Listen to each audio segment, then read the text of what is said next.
बिस्मिल्लाहिर्रहमानिर्रहीम, अस्सलाम वालेकुम। आज मैं आपके लिए बहुत ही चटखारेदार और मज़ेदार आलू कतली की रेसिपी लेकर आई हूँ। आलू की ये सब्ज़ी बहुत ही झटपट बनकर तैयार हो जाती है और बहुत आसानी से हम इसको बना लेते हैं। तो अगर आपको आज की रेसिपी मेरी अच्छी लगे तो प्यारा सा कमेंट ज़रूर कीजिएगा, वीडियो को लाइक और शेयर भी कीजिएगा और चैनल पे नए हैं तो सब्सक्राइब करना ना भूलिएगा। अपनी रेसिपी को फटाफट से स्टार्ट करते हैं। सबसे पहले मैंने एक कढ़ाई ली है और उसमें 1/4 कप ऑयल ले लिया है। 4 से 5 टेबलस्पून के करीब ऑयल है जो मैंने शामिल कर दिया है। अब हम इसका मज़ेदार सा तड़का तैयार करेंगे। उसके लिए मैंने यहाँ पे कड़ी पत्ता ले लिया है, 3 से 4 अदद साबुत लाल मिर्च, साथ मैंने इसमें 1 टीस्पून अजवाइन शामिल की है, 1 टीस्पून ज़ीरा शामिल किया है।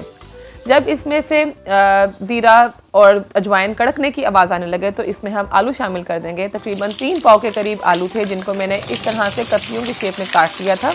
आलू काटते हुए इस बात का ध्यान रखना है कि बहुत पतले आलू नहीं काटने और हाँ, बहुत मोटे भी नहीं काटने, दरमियाने साइज़ के आपने आलू कट करने हैं। अगर हम पतले काट देंगे तो ये तैयार होने तक बिल्कुल नरम हो जाएंगे, बिल्कुल घुल जाएंगे। तो यहाँ पे मैंने आलूओं को तेज़ आंच पे मीडियम टू हाई फ्लेम पे 5 से 8 मिनट के लिए अच्छी तरह से फ्राई कर लिया था। फ्राई करते हुए आपने बराबर का हिलाते जाना है।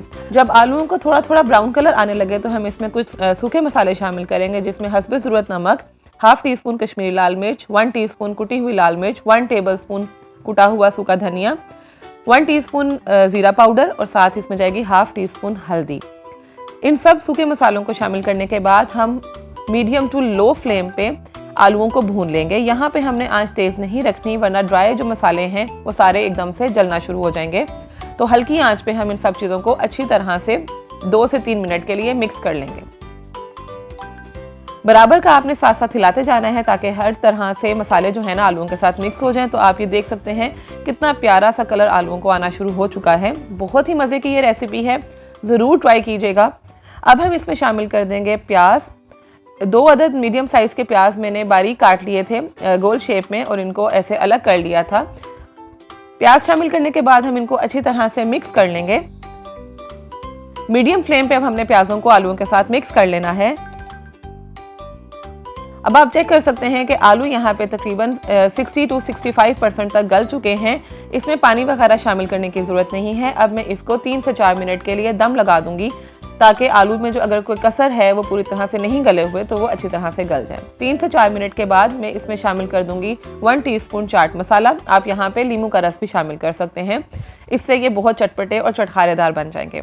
अब मैं इसमें शामिल कर दूंगी हरी मिर्चें काट के मैंने जूलियन कट में ली हैं और उसके साथ में इसमें हरा धनिया भी शामिल कर दूंगी और 2 से 3 मिनट के लिए मज़ीद इसको मीडियम टू हाई फ्लेम पे अच्छी तरह से भून लूँगी। आलू हमारे तकरीबन तैयार हो चुके हैं बनके। बहुत मज़े के आलू ये बने हैं। आप इस रेसिपी से आलू ज़रूर ट्राई कीजिएगा। आप एक दफ़ा इस तरह से आलू फ्राई करेंगे, आपका बार बार दिल करेगा बनाने का। नाश्ते में पराठों के साथ परफेक्ट रेसिपी है आलूओं की। आप इसको नान के साथ भी सर्व कर सकते हैं। कभी कभी ऐसा होता है कि हमारा लंबी कुकिंग करने का दिल नहीं कर रहा होता, तब भी आप ये बना सकते हैं। तो यहाँ पे मैं इसको सर्व करूँगी मिट्टी की हांडी में। ये मिट्टी की हांडी में लेकर आई थी, बहुत सस्ती सी मिल जाती है, लेकिन सर्विंग के लिए ये बहुत प्यारी लगती हैं। तो इस तरह के डिफरेंट से बर्तन हम घरों में वैसे भी इस्तेमाल कर सकते हैं और हमारे लिए ये है कि ये वीडियोस में भी बहुत प्यारे लगते हैं। तो ये छोटी सी मैं हांडी लेकर आई थी, इसमें मैंने अपने जो आलू बनाए हैं उनको सर्व किया है।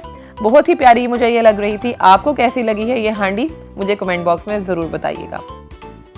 आलू की सब्ज़ी तो वैसे भी हर घर में काफ़ी बनाई जाती है। अक्सर ही जब कुछ समझ नहीं आ रहा होता तो हम आलू फ्राई कर लेते हैं या आलू का सालन बना लेते हैं। तो एक दफ़ा आप इस रेसिपी से भी ज़रूर ट्राई कीजिएगा। झटपट ये बनके रेडी हो जाते हैं। बच्चों को इनका बहुत मज़ा आएगा और बच्चों के साथ साथ उनके बड़ों को भी। तो मेरे प्यारे प्यारे से व्यूवर्स कहाँ से मुझे देख रहे हैं, मुझे कमेंट बॉक्स में ज़रूर बताया करें। मेरी वीडियोस आपको कैसी लगती हैं, मुझे इसके बारे में भी कमेंट बॉक्स में बताया करें। आज के लिए बस इतना ही। वीडियो मेरी कैसी लगी कमेंट बॉक्स में बताइएगा। चैनल पे नए हैं तो चैनल को सब्सक्राइब करना, वीडियो को लाइक करना, शेयर करना और कमेंट करना ना भूलिएगा। अपना ढेर सारा ख्याल रखिएगा। मिलते हैं अगली रेसिपी के साथ, तब तक के लिए अल्लाह हाफिज़।